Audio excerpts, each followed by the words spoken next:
Oke, nah Bapak Ibu semua, kali ini Keren melaksanakan webinar bertemakan Content Marketing World. Konten marketing tak sekedar memproduksi banyak konten secara masif.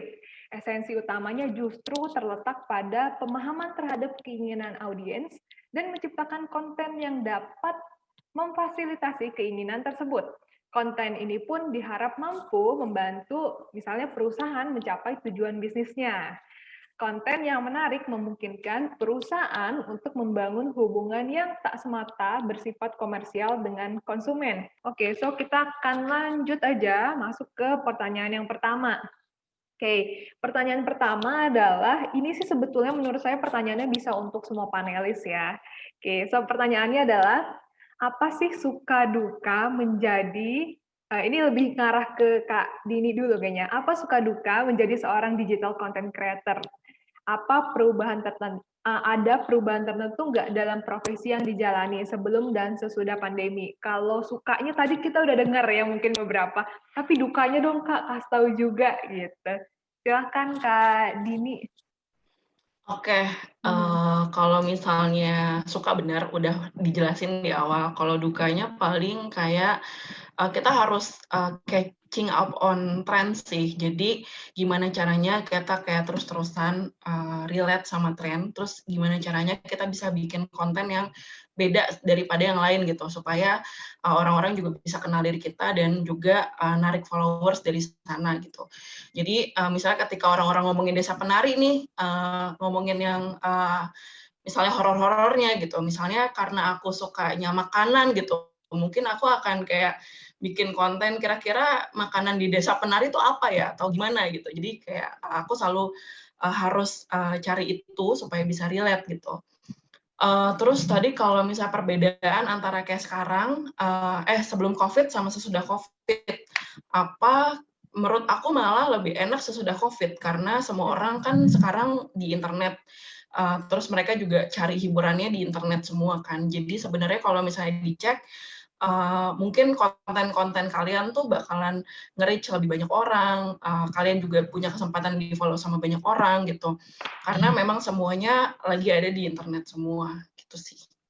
Oke, thank you Kak Dini. Ini pertanyaannya juga akan saya lontarkan juga mungkin ke Kak Juli. Kalau tadi Kak Dini lebih dari segi digital content creator gitu ya. Kalau Kak Juli bisa nggak jelasin dong suka dukanya dari segi content marketing spesialis. Nah, silakan Kak Juli. Oke, sebetulnya banyak sukanya, banyak dukanya juga.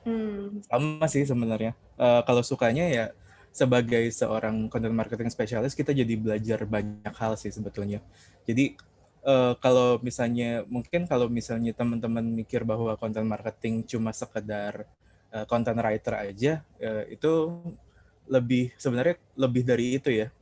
Kalau konten soalnya kalau misalnya kita udah masuk ke ranah content marketing spesialis, berarti kita juga udah mulai mikirin strategi gitu. Jadi dari lebih kepada konten strategis juga sih sebetulnya. Jadi kalau misalnya content writer mungkin cuma belajar untuk ngambil sumber-sumber dari berbagai hal tentang sesuatu yang baru untuk dituangkan ke dalam sebuah tulisan atau konten lainnya. Tapi kalau content marketing lebih banyak belajar lagi untuk strateginya. Misalnya kalau kita content distribution di social media itu kan ada banyak ya yang kita pakai, kayak misalnya ada Facebook, ada Twitter, ada kemudian ada LinkedIn, ada Instagram. Semuanya itu punya karakteristik audiens yang berbeda-beda. Jadi walaupun sumbernya sama, misalnya beritanya sama atau datanya sama yang kita tampilkan, tapi cara kita menampilkan di Instagram dengan cara kita menampilkan di LinkedIn, dengan cara kita menampilkan di Facebook atau Twitter itu pasti beda gitu. Jadi sebenarnya bisa dibilang dukanya ya karena memang harus terus-terusan sebenarnya seimbang ya antara suka dan dukanya ya karena karena kita pasti lebih effort lebih kan untuk cari tahu tren terus setiap hari. Tapi di balik dukanya itu ada sukanya juga. Di situ kita bisa belajar banyak, kita bisa menemukan banyak insight juga. Jadi sebetulnya tergantung orangnya sih ya mau melihat itu sebagai suka atau duka gitu. Kayak Oke, gitu sih kalau menurut. wow. Menarik. Siap, aku juga setuju sih kalau soal itu. Nah, saya juga mendengar dari Kak Dwi nih, Kak. Gimana kalau Kak Dwi mungkin lebih dari segi penulis ya, Kak ya? Iya. Mhm. Tadi apa suka duka ya? Ya. Sebenarnya lebih enak nggak kalau suka duka mungkin ya balance sih. Kalau misalnya kita misalnya sekarang lagi kita mau rilis gitu. Nah, gimana caranya kita ngumpulin kita ngumpulin konten buat campaign gitu kan. Kalau misalnya sukanya ya kalau kita bangun tidur udah ada cek transferan kan gitu. Oh, itu semuanya, Kak. Semuanya, nggak cuma penulis Ya, doang. itu Oke. jadi tahu-tahu udah ada aktif kayak gitu sih balance sih. Jadi ada suka pasti ada duka gitu. I see. Thank you, Kak Dwi, untuk insight-nya ya. Luar biasa. Kalau dari Kak Hayfa, kira-kira gimana, Kak? Oke, menarik nih pertanyaannya. Jadi kalau untuk sukanya sih, yang pasti emang karena aku dari background aku wartawan, dari aku lulus S1, terus S2, terus magang apa segala juga wartawan. Jadi emang I know that I'm really good at writing. Jadi kayak dari awal kerja di media-media ujung-ujungnya emang pengen bikin media sendiri gitu. Jadi ini lebih ke ngejalanin passion aja gitu. Jadi kayak orang tuh sering banget tanya kayak, wow, setahun setengah terus kayak timku baru berdua gitu kan untuk tim penulis. Jadi kayak how come nulis tiap hari Senin sampai Jumat gitu kan. Terus aku kayak ya itu just a passion sih kayak gitu. Kayak nggak ada penjelasan lain yang lebih make sense selain itu gitu. Karena emang aku suka untuk bikin kayak gitu. Dukanya mungkin karena karena kita sebagai startup, jadi of course startup itu idenya kita pengen berkembang, pengen mulai monetize, pengen bisa perbanyak user kayak gitu. Nah itu ketika misalnya kita berusaha saat ini emang kita lagi stage mencari investor, dan untuk bisa menjelaskan bahwa misalnya email marketing ini juga bisa jadi channel marketing yang sama efektifnya dengan sosial media atau YouTube atau kayak digital channel yang lain, itu susah banget bisa menjelaskan itu ke orang gitu. Orang tuh di kita itu pandangan orang soal media masih berapa lama orang bakal stay di video YouTube kita, berapa lama orang bakal spend di akun sosial media kita. Jadi ketika mereka dapat ide bahwa Catch Me Up bisa ngasih informasi soal isu nasional, internasional, ekonomi, dan lain-lain cuman dalam 3-5 menit baca selesai, they will just dismiss it. Kayak, berarti bentar doang dong screen time-nya atau stay time-nya. Tapi kadang yang orang lewatkan adalah kita punya subscribers yang engage banget gitu. Kita punya orang yang secara stagnan atau secara terus-menerus buka email kita tiap pagi kayak gitu. Kita punya loyal subscribers yang kita gain secara organik gitu, tanpa kita harus melakukan yang benar-benar cuman terengage kita cukup sama konten kita, tanpa ada marketing effort dan lain-lain. Nah, meyakinkan hal-hal itu gitu ke dunia digital marketing di Indonesia yang masih fokus di social media dan misalnya di YouTube, itu yang agak challenging sih, yang dukanya. Tapi sebenarnya sukanya masih tetap lebih banyak daripada dukanya, karena emang aku suka nulis, that's it. Jadi bukan beban ya, Kak, gitu anggapannya. Oke, thank you untuk kakak-kakak semua, menarik banget dari segi ininya masing-masing, pemikirannya masing-masing. Oke, kita akan lanjut lagi untuk pertanyaan berikutnya. Oke, untuk pertanyaan berikutnya, pertanyaan berikutnya adalah, gimana tips dalam melakukan marketing communication bagi startup baru yang ingin terjun dalam bidang media dan konten kreatif? Nah, kalau ini lebih buat Kak Juli kayaknya ya. Ya, silakan Kak. Oke. Lebih ke apa ya, maksudnya startup baru yang memang memang awalnya buat media. Sebetulnya kalau untuk memenangkan pasar ya, yang tadi sempat dibilang sama Mbak Dini juga, jadilah sesuatu yang beda. Jadi kalau misalnya kita udah punya diferensiasi di dalam produk yang kita yang kita punya, kita bakal lebih mudah untuk memenangkan persaingan sih sebetulnya. Jadi yang pertama, yang tadi sebenarnya ini bisa dijawab sama Mbak Dini sih sebenarnya, yang tadi sempat disampaikan di presentasinya. Jadi pertama memang cari tahu dulu sih sebetulnya keunggulan kita tuh apa, Terus kemudian kita mau jadi seperti apa, dan jadilah yang sesuatu yang beda gitu. Coba cari yang udah ada di pasar seperti apa, kemudian kita lihat keunggulan kita dari mereka seperti apa, dan carilah perbedaan-perbedaan atau diferensiasi produk atau tulisan kita, sehingga orang-orang pasti punya alternatif kan untuk pilihan. Wah, ternyata ini nih gue udah sering baca yang lain nih, tapi yang ini kok kayak pengemasannya beda ya. Terus kemudian kayak lebih, mungkin tulisannya lebih dalam dan lebih ada ciri khasnya. Mungkin kayak Catch Me Up juga kan, dengan yang tadi subjeknya pakai judul lagu, kemudian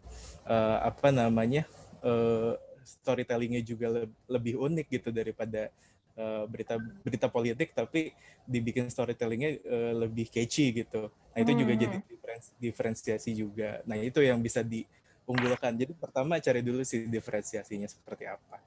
Kalau aku sih gitu mungkin. Siap. Thank you Kak Juli. Mungkin dari panelis lain mau menambahkan, silakan lo, boleh banget. Atau kita mau next juga boleh, karena wah saya nggak sabar banget ngeliat pertanyaan dari chatbox, banyak banget yang seru-seru. Oke, mungkin mau menambahkan Kak Dwi dan Kak Dini dan Kak Ipa, ada penambahan kira-kira? Next aja kan, next. Next aja. Oke, siap, kita akan next aja. Oke, pertanyaan berikutnya nih. Oke, dalam membuat konten pada blog, website, atau microsite, topik atau ide dan copy seperti apakah yang mampu membuat pelanggan terpersuasi? Nah, ini ke Kak Dwi dulu deh, boleh, ini kayaknya cocok. Menarik ya pertanyaannya. Saya ingat apa yang dikatakan sama Jovitel gitu ya. Jadi Jovitel tuh bilang kalau kita mau menarik perhatian pembaca, sentuhlah dua hal ini. Pertama masalah, kedua minat. Jadi kalau misalnya kita headline-nya begini, katakanlah audiens kita anak muda yang kepengen punya rumah yang udah teredukasi banget gitu, dia udah follow juga. Ketika kita bikin headline punya rumah di sebelum usia 30 tahun ternyata bisa, itu kan jadi penasaran gitu. Atau misalnya ada keringanan atau apa gitu. Jadi masalah jadi bahasanya apa? Untuk attract gitu ya, untuk mengattract mereka gitu. Karena gini, setiap hari pikiran kita selalu sibuk gitu. Nah gimana, kan kita selalu mikirin apa masalah kita sehari-hari, omset kok nggak naik-naik kan gitu, penjualan kok nggak naik-naik kan gitu, terus kok followers juga stagnan, kan kita selalu berpikir tentang diri kita sendiri gitu, ya bodo amat orang lain gitu. Makanya kita mesti fokus kepada ego pembaca tadi, ada minat sama masalah. Kalau misalnya kita nggak menawarkan solusi, ya kita bikin orang itu merasa tertarik, tersentuh gitu ya sama minatnya atau feature hope-nya gitu sih. Kayak tadi misalnya orang yang excited banget sama konten marketing ketika ada ini, wah itu udah ngerasa wah ini gue banget nih gitu, gue pengen ikut nih kan gitu. Kayak gitu sih, minat dan masalahnya mesti disentuh, gitu, mesti dipahami gitu. Oke, terima kasih Kak Dwi untuk insight-nya. Mungkin dari yang lain ada penambahan? Kalau dari Kak Dini tadi kayaknya udah cukup ngebahas ya tadi tentang unik ya. Tadi kalau Kak Dini jawabnya, dari Kak Haifa atau Kak Juli mungkin ada tambahan lagi mungkin? Enggak sih. Enggak ada ya. Oke, kita lanjut lagi ya berarti ya. Oke, kita lanjut lagi. Oke, pertanyaan berikutnya. Prinsip-prinsip apa yang dipakai Catch Me Up dalam seluruh proses pembuatan konten, mulai dari misalnya memilih dan mengkurasi sumber berita, menyusun kembali berita menjadi konten yang padat dan menarik, dan mengkomunikasikannya pada pembaca. Oke. Jadi tadi pertanyaan pertamanya gimana, konten-konten apa yang dipilih gitu ya sama Catch Me Up ya? Prinsip-prinsip apa yang dipakai Catch Me Up dalam proses pembuatan konten? Oke, sorry. Yang pasti sih kalau misalnya di Catch Me Up, karena kita adalah website berita, tetap kayak kita memastikan bahwa berita yang ada harus aktual dan tiap email itu harus ada isu-isu yang tertentu gitu. Kayak satu harus ada isu politik, itu pasti. Kedua harus ada isu internasional, ketiga harus ada isu ekonomi, terus juga sisanya bisa current affairs, bisa tech, bisa apapun itu gitu. Cuman yang penting wajib harus ada itu 3 itu tadi, internasional, nasional, sama ekonomi. Yang pasti itu juga harus berita-berita yang emang lagi jadi headline gitu kan, kayak misalnya kalau sekarang mungkin soal COVID gitu, atau misalnya isu internasionalnya kemarin soal pemilu US kayak gitu. Kayak gitu sih paling kalau untuk isu-isunya. Oke. Siap. Oke, thank you Kak Haifa untuk masukannya. Kita akan lanjut lagi ke peran yang berikutnya. Oke, peran berikutnya ini lebih ke ini bisa semuanya sih harusnya. Oke, pertanyaannya adalah setelah membuat konten, tampaknya penting untuk menjaga hubungan baik nih dengan audiens. Gimana sih cara kakak-kakak semua menciptakan marketing communication yang sifatnya sustainable gitu. Jadi ya nggak bikin konten terus ya udah gitu ditinggal gitu aja gitu. Tapi ada kelanjutannya nih gitu. Yuk boleh dari Kak Dini dulu mungkin, silakan. Ya, kalau sustainable dan relationship kita sama audiens itu menurut aku penting banget karena misalnya kita buat konten nih, terus udah gitu kan, kalau kontennya menarik, orang juga akan engage kan, orang akan komen gitu. Nah, kalau aku sendiri, aku juga kayak suka ngebales-balesin reply dari orang, kayak misalnya tweet itu kan sebenarnya banyak ya, ada kayak di reply aja, atau misalnya kayak di quote tweet supaya orang lain juga bisa kayak ikut diskusi gitu. Atau kayak dan juga yang paling penting adalah di beberapa platform itu sebenarnya kalau kita reply-in komen itu juga bagus buat algoritmanya. Kayak misalnya juga sama, misalnya kalian posting konten nih, terus udah gitu banyak yang ngebalas kan kayak ih cantik atau di mana tuh atau apa gitu. Itu aku saja untuk segera dibalas saat itu juga gitu. Jadi kalian mantengin tuh setelah posting konten, mantengin kayak 5 menit, terus kalian itu konten kalian juga appear di timeline gitu. Karena kan kadang-kadang beberapa algoritma platformnya juga nggak akan ngejangkau semua followers kalian kan gitu. Jadi benar-benar harus kayak di engage ke orang-orang yang nanya gitu sih.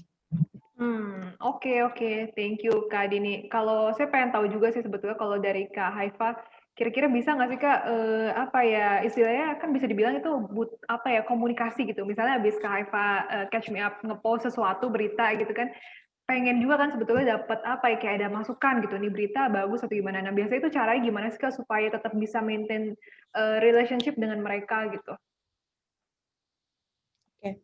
Yang pasti ya itu juga sebenarnya yang kita lihat bisa jadi peluang di dunia media kita sekarang, karena banyak banget media yang bahkan ketika mereka punya sosial media parah aja gitu, mereka posting berita itu selesai, orang kompetisi, orang berantem di gitu, tapi kayak medianya ya udah gitu aja gitu. Nah kalau di Catch Me Up, kalau teman-teman lihat di sosial media kita aktif menjawab.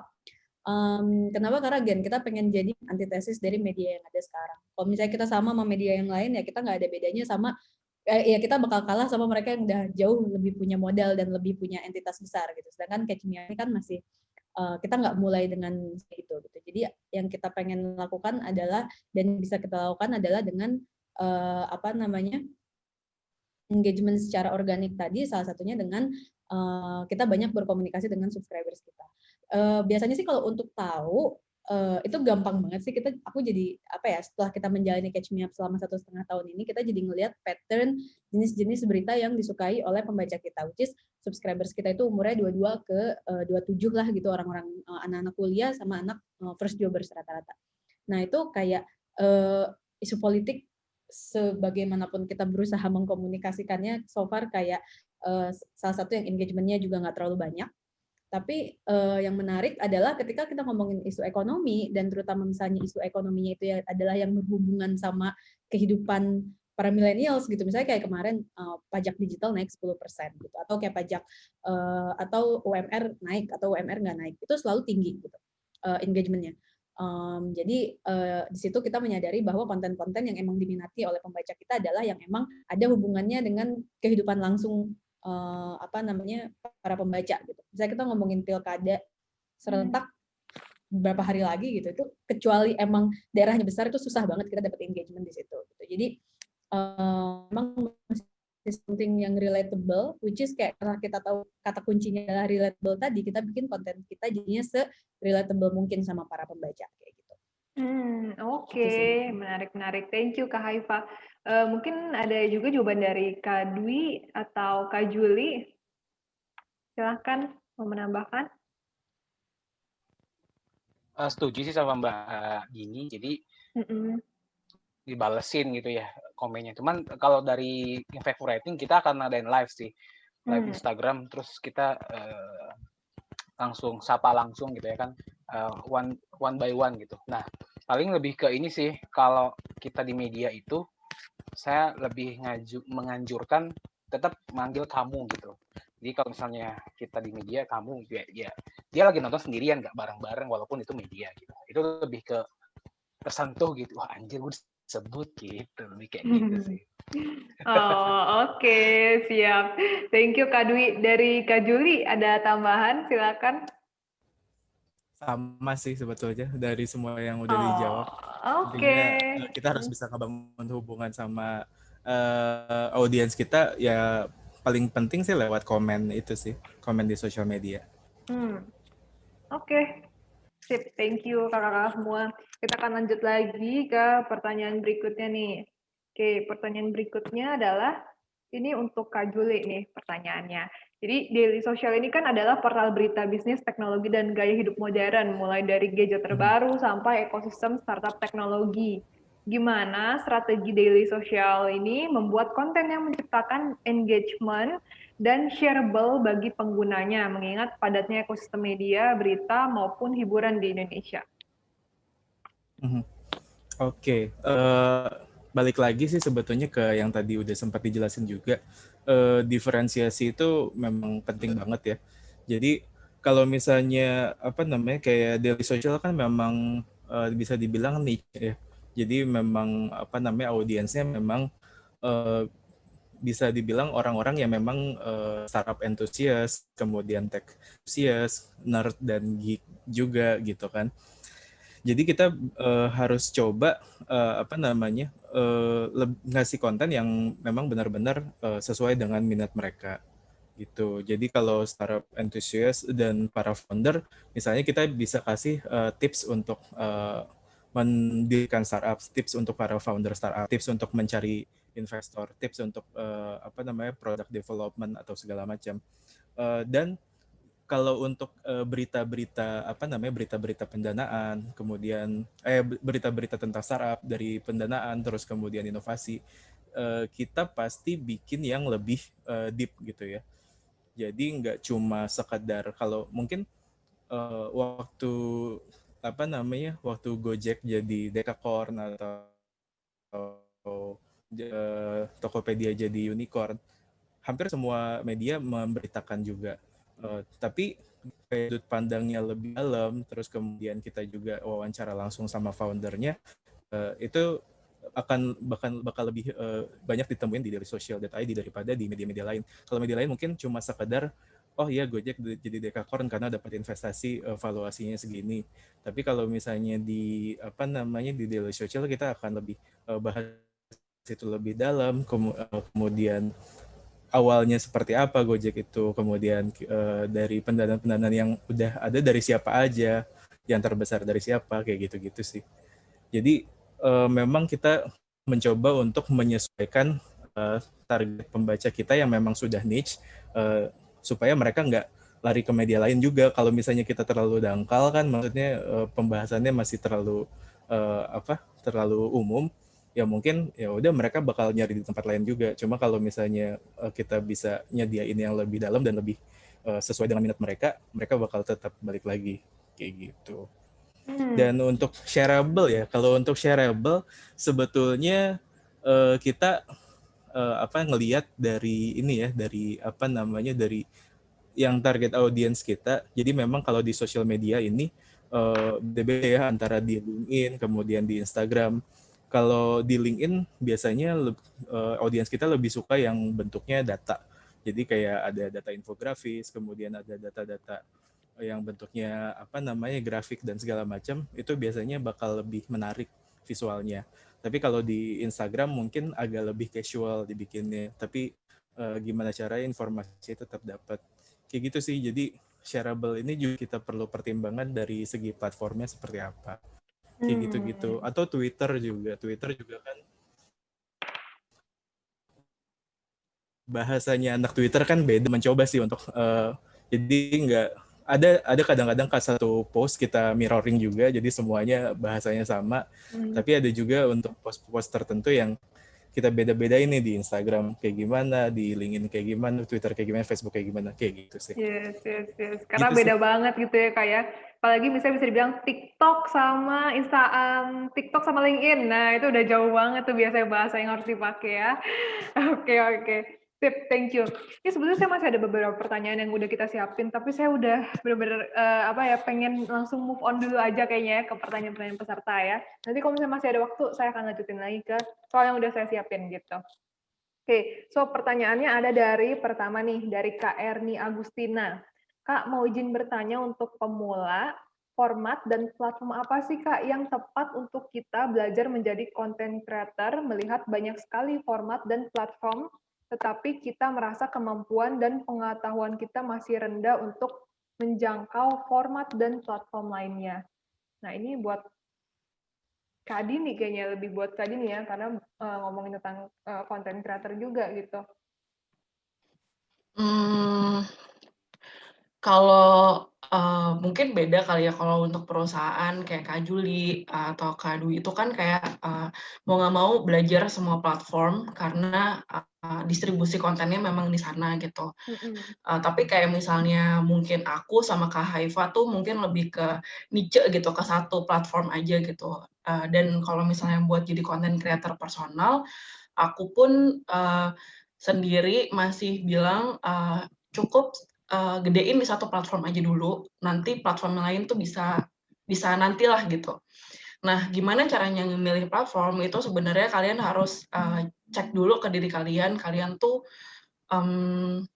bisanya atau konsistennya itu bisa bikin konten format apa. Misal kayak TikTok. Kalau TikTok kan mau nggak mau kalau posting kan harus video.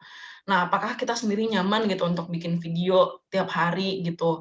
Apakah misalnya kita punya kayak spot yang Instagramable atau TikTokable gitu di rumah kayak gitu kan? Atau misalnya kalau nggak punya, oke, misalnya kita lari dulu ke Instagram. Ke Instagram, posting foto gitu. Pun kalau nggak posting foto, sebenarnya di feed juga bisa posting kayak kata-kata gitu, di screen capture kan kayak notes gitu juga bisa. Nah, apakah kita sendiri bisa konsisten untuk bikin konten kayak gitu? Atau kalau misalnya kita juga kayak masih, aduh kadang-kadang aku males-malesan nih gitu. Nah, mungkin kamu bisa ke platform lain, misalnya kayak Facebook atau misalnya Twitter. Ya, misalnya itu kan lebih mix kayak bisa teks juga, bisa video juga, bisa foto gitu. Jadi kamu cek lagi ke diri kalian tuh bisa bikin kontennya tuh apa secara konsisten. Terus ya udah mulai aja dari sana gitu. Oh, oke. Thank you, Kak Dini. Mungkin ada yang mau menambahkan dari speaker lainnya? Silakan, atau kita lanjut? Oke. Kayaknya kita lanjut ya kalau gitu ya. Oke, kita lanjut dulu aja kalau gitu. Ini ada pertanyaan berikutnya. Ini mirip saya nih kayaknya nih, Kak Daniel Sagala pertanyaannya. Oke, ini pertanyaan untuk Kak Dwi. Oke. Halo Kak Andika, bilangnya Kak Andika. Izin tanya dong, gimana cara bikin kita percaya diri untuk nulis? Karena kadang setelah sudah nulis nih, terus dibaca ulang, malah ragu untuk posting karena takut jelek. Thank you. Ini juga sering banget saya alami sih sebetulnya. Gimana Kak, kira-kira? Oke. Berarti ada insecure gitu kali ya. Oke, ya kurang lebih kayak gitu sih. Pengalaman, ya kalau pengalaman Kak Dika sih, kalau kita takut untuk ngepost, sebetulnya kita terlalu mikirin apa yang dipikirin orang lain gitu ya. Nah, agak ribet kan. Kita terlalu mikirin apa yang dipikirin oleh orang lain. Jadi ya udah kan. Makanya makanya kalau download di tuanpenulis.com itu tentang perjalanan dari nggak suka baca dan nggak suka nulis, tapi sekarang full time penulis gitu. Nah, di situ juga ada bonusnya, ada namanya break the limit. Jadi Kak Dika sharing, kalau kita ngerasa insecure, sebaiknya ngapain? Nah, itu ya saran di situ adalah kita menulis secara jujur. Jadi Kak Dika mengacu kepada kutipannya Sigmund Freud gitu ya. Jujur pada diri sendiri adalah latihan yang baik. Jadi kalau kita semakin kita jujur sama diri kita nulis gitu ya, kita rilis emosi kita, ya itu bakal jadi ada perubahan rasa gitu. Karena ketika kalau misalkan lagi kesel, lagi ngerasa jengkel, kadang ketika cuma nulis aja gitu, kata-kata yang nggak enak ketika tuangkan dalam tulisan, karena dari situ kita akan mengubah perasaan kita, karena dunia eksternal tergantung dunia internal kita gitu.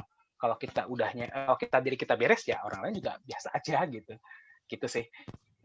Oke. Thank you Kak Dwi untuk masukannya ya. Sip, kita akan lanjut lagi. Ini pertanyaannya untuk Kak Haifa. Ini pertanyaannya dari Kak Nadira Felicia. Halo Kak Haifa, seperti yang Kakak katakan tadi, isunya kan tiap hari berganti ya, dan aku ngelihat untuk Catch Me Up nulisnya kilat banget karena besoknya udah ada email lagi nih gitu.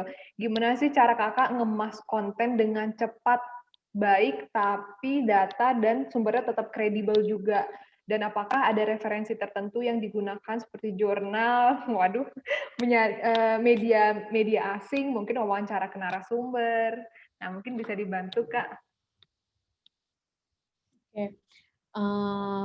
Menarik. Jadi iya kok nulisnya kilat emang karena pace-nya kayak gitu ya, kayak ketika aku mulai itu ketika ngirim email pertama Catch Me Up, aku tuh udah mikir kayak oke, ini whatever happen berarti tiap pagi jam 6 harus ngirim gitu, kayak gimana pun caranya gitu. Jadi emang mungkin karena dari awal udah ada komitmen kayak gitu, jadi ya alhamdulillah komitmennya bisa terus dijalani gitu. Tapi emang dalam bikin satu email itu waktunya tuh sekitar 6 sampai 7 jam. Jadi kayak dari mulai seluruh email ya, dari mulai kita sourcing beritanya, nulisnya, terus bikin angle-nya, terus nyari sumbernya, karena mungkin dari semuanya ini yang paling time consuming ada search beritanya gitu, karena kan kita rewrite ulang semua kan, ditulis lagi semuanya dari awal, jadi kayak kita harus mastiin nih, oke, 5W1H-nya apa aja, nah itu riset sumbernya itu mungkin yang paling lama waktunya, dan sumber-sumbernya sih untuk mempersingkat waktu juga, kita tuh selalu nyari dari media-media yang emang udah kredibel gitu, udah jelas gitu. Kalau di Indonesia kan mungkin media-media yang besar gitu kan, tapi kalau misalnya terutama untuk isu luar negeri gitu, aku sih udah pasti kayak kayak misalnya New York Times, Washington Post, terus IP Agents Press, jadi kayak mastiin aja sih nyarinya dari media-media yang kredibel, karena biasanya mereka juga tulisannya lebih bagus, kita lebih mudah memahami, jadi juga kita nggak bakal buang waktu dari nyari-nyari dari sumber-sumber yang lain. Nah, challenge-nya adalah ketika kita nulis berita nasional, nah masalah-masalah yang tadi aku jelasin tuh yang kebanyakan ngeklik, kebanyakan pop-up ads, kebanyakan harus nyari-nyari sumber dari tempat lain, nah itu jadi masalah aku gitu. Karena aku harus nyari-nyari sendiri gitu kan, untuk biar subscribers nanti bisa baca infonya udah lengkap kayak gitu. Jadi sebenarnya sih kalau dari berita nasional ke internasional justru jauh lebih challenging mau nulis berita nasional, karena dengan nature media kita yang masih kayak tadi aku jelasin itu gitu. Referensinya dari situ, jurnal juga ada, karena kita juga suka ngasih info hasil penelitian atau hasil riset tertentu gitu yang kira-kira menurut kita relatable sama millennials, itu kita juga bisa ngeliat dari jurnal. Kita nggak excluding sumber apapun, kecuali kalau emang sumbernya websitenya nggak jelas atau takutnya beritanya hoax atau kayak quote-nya nggak langsung gitu. Dan untuk memastikan bahwa keakuratan sumbernya di email kita juga selalu masukin link sumber beritanya dari mana. Jadi dari apapun itu, quote apapun itu, kita selalu masukin link. Menurut kita itu juga salah satu praktek yang perlu mulai digunakan di Indonesia adalah ketika kita merefer dari sumber lain, nggak usah dibilang kayak seperti di Sadur dari channel YouTube ini tanpa disebutin channel YouTube-nya gitu kan, atau seperti dilihat dari media sosial di Twitter tapi akunnya nggak disebutin, tuh ngeselin banget buat content creator. Mungkin kalau yang lain ada yang bisa relate gitu, tapi kalau di Catch Me Up kita sebutin aja, misalnya kita ngambil dari Detik ya kita link ke Detik, kita ngambil dari Kompas kita link ke Kompas, jadi at the same time kita juga bisa ngedrive traffic ke website-website tersebut, karena emang kita kan nggak langsung direct reporting kayak gitu. Oke, siap. Thank you Kak Haifa untuk jawabannya. Oke, kita akan lanjut lagi nih pertanyaan berikutnya. Oke, untuk pertanyaan berikutnya, oke. Halo Kak, ini dari Daniel Sagala. Halo Kak Dini, izin tanya dong. Menurut Kak Dini, apa sih perbedaan karakteristik Instagram dan juga Twitter? Dan kalau mau mulai bikin konten, apakah kita harus mengikuti karakteristik followers kita atau mengikuti karakteristik konten yang kita suka? Oke, thank you.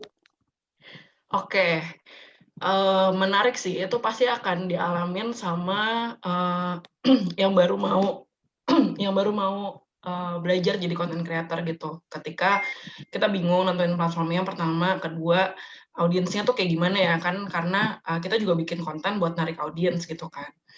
Nah, aku coba jawab yang pertama dulu, perbedaannya Twitter sama Instagram. Itu tadi aku sempat jawab di sesi sebelumnya bahwa kalau Twitter kontennya tuh kita bisa mix. Jadi foto, video, atau teks, atau thread itu juga bisa jadi satu gitu. Jadi bisa fleksibel gitu untuk bikin kontennya. Lalu kalau misalnya buat Instagram, sama ini Twitter, kalau misalnya kalian perhatiin, apa-apa yang viral itu pasti datangnya dari dua, either dari TikTok atau dari Twitter. Kenapa? Karena mereka tuh gampang banget di-share. Kayak misalnya Twitter di screen capture, terus kemana-mana gitu kan. Even kayak lambe turah aja yang segede itu kadang-kadang dari Twitter juga gitu, dia nge-screen capture gitu kan. Atau misalnya dari TikTok, kenapa? Karena si videonya juga kayak gampang banget buat di-download, abis itu bisa di-posting di mana-mana pun gitu. Nah, yang kedua Instagram. Kalau Instagram ini memang agak tricky karena semuanya visual. Jadi either kalian mainnya di Instagram feed yang foto-foto, atau kalian mainnya di Instagram story gitu. Itu juga berupa foto atau video juga kan. Jadi bedanya itu adalah jenis konten yang mau di-seeding ke platform tersebut. Terus tadi pertanyaan kedua adalah, nah gimana nih kalau misalnya kita mau bikin konten, apakah kontennya itu kita harus ngikutin audiens yang udah ada, atau kita kayak istilahnya kayak maksain dari personal branding atau interest-nya dari kita sendiri gitu. Sebenarnya menurut aku bisa dua-duanya jalan gitu, karena taruhlah misalnya kamu punya followers di Instagram kamu 200 gitu. Terus kamu setelah udah pakai si diagram Ikigai itu, misalnya salah satu topik kamu adalah masak gitu atau makanan. Nah, coba aja posting makanan, kayak review makanan atau hasil masakan kamu ke Instagram kamu, terus lihat komennya ada berapa. Terus misalnya kamu juga misalnya bisa trial and error pakai konten yang lain. Misalnya topik kamu yang lain adalah musik gitu. Musiknya tapi musik jazz misalnya kayak gitu. Kamu review musik jazz di Instagram gitu. Terus lihatin nih, mana konten yang dapat engagement lebih bagus, komen yang lebih bagus, like-nya lebih bagus kayak gitu. Nah, dari situ tuh kita misalnya nih ya, masakan itu dapat 1000 likes, nggak mungkin. Bisa 100 likes kan karena followersnya cuma 200 ya. Terus si jazz itu cuma 50 gitu. Dan kamu tahu bahwa sebenarnya yang disukain sama followers kamu adalah masakan. Jadi ya udah, kamu banyakin konten soal masakan. Tapi kalau misalnya kamu tetap mau posting jazz, nggak apa-apa. Posting itu jadi kayak second line konten kamu gitu. Jadi masakannya diperbanyak kontennya, misalnya kayak seminggu ada 5 konten masakan, jazznya misalnya cuma 2 konten per minggu gitu. Jadi caranya kayak gitu sih. Oke, thank you Kak Dini untuk jawabannya. Kita akan lanjut lagi ke pertanyaan berikutnya. Oke, ini dari Kak Galang Firdanata. Hai kakak, saya mau bertanya, dalam proses strategi planning di kegiatan marketing, terutama terfokus dalam hal campaign, apakah ada hal khusus yang perlu diperhatikan atau lebih ditonjolkan dalam campaign tersebut? Nah, mungkin ini siapa nih yang bisa bantu jawab ya? Kak Juli mungkin? Atau Kak Dwi mungkin?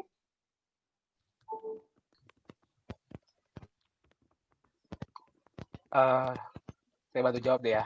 Boleh Kak Dwi. Kalau bikin campaign itu, jadi sebelumnya kan saya bekerja ya di Jacklot dan di bimbel gitu ya, di NC itu bimbel. Nah, yang saya pelajari yang paling penting adalah payungnya dulu gitu.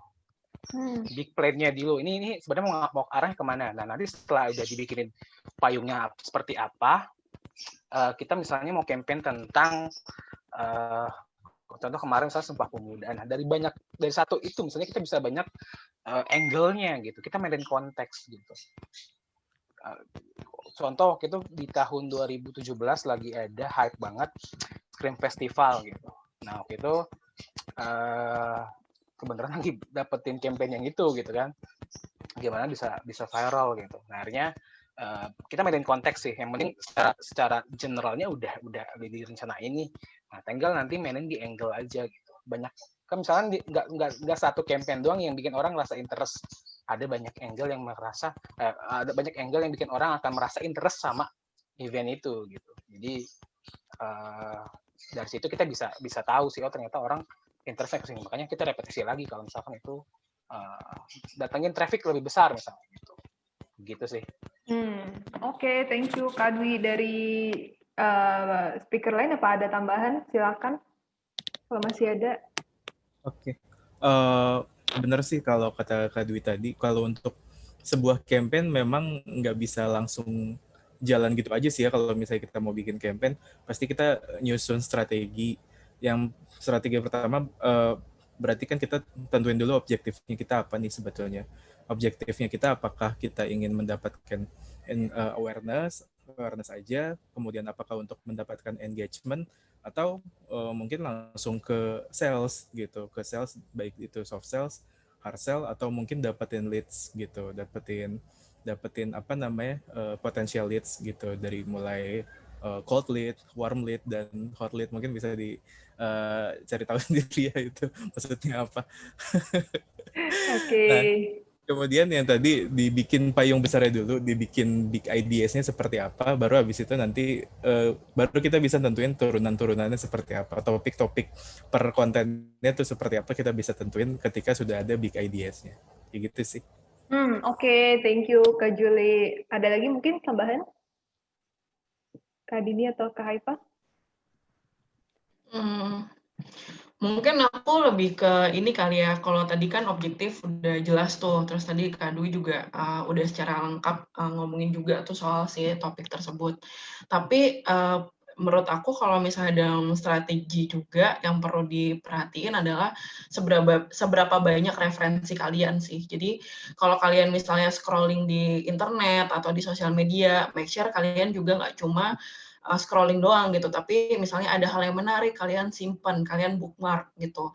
Ada artikel yang menarik kalian simpan linknya gitu. Ketika jadi mau buat campaign, kalian tuh punya kayak banyak referensi gitu. Oh, misalnya objektifnya mau bikin awareness, terus awareness-nya cold leads gitu kan. Terus kalian ya udah, kalian bisa lihat lagi referensi kalian. Jadi ketika nantinya campaign-nya mau ke arah mana tuh kalian kayak udah punya bayangan gitu. Itu sih. Oke, thank you Kak Dini untuk insight-nya juga. Nah, Bapak Ibu teman-teman semua, kita sebentar lagi akan buka sesi di mana Bapak Ibu teman-teman kalau mau nanya langsung bisa menggunakan aplikasi di Zoom ini, ada raise hand ya. Jadi sebelah kanan bawah itu ada raise hand. Silakan yang mau nanya langsung nanti bisa raise hand supaya kita akan bantu untuk unmute gitu ya. So, sambil nunggu teman-teman raise hand, kita sambil saya akan lanjut ke pertanyaan berikutnya ya. Jadi yang mau nanya bisa langsung raise hand sekarang juga ya. Oke, kita lanjut lagi. Oke, ini pertanyaannya umum juga nih. Ini pertanyaan dari Kak Ananda Putri. Halo Kak, pekerjaan yang berangkat dari hobi itu biasanya sering ngalamin jenuh atau bosan nggak sih? Nah, Kakak pernah nggak ngalamin jenuh gitu? Terus gimana caranya supaya tetap bisa konsisten ngonten setiap hari? Gitu. Nah, ini kayaknya lebih ke Kak Dini nih. Kalau dia sih bilangnya gitu ya. Cuma kayak menurut saya ini bisa buat semuanya ya, karena kan sama gitu ya, sama-sama sesuai dengan bisa dibilang sesuai dengan hobi gitu ya dan rutinitas gitu. Nah, mungkin bisa nggak dikasih tipsnya Kak supaya teman kita ini bisa tahu juga gitu gimana sih cara mengatasinya gitu kalau lagi jenuh.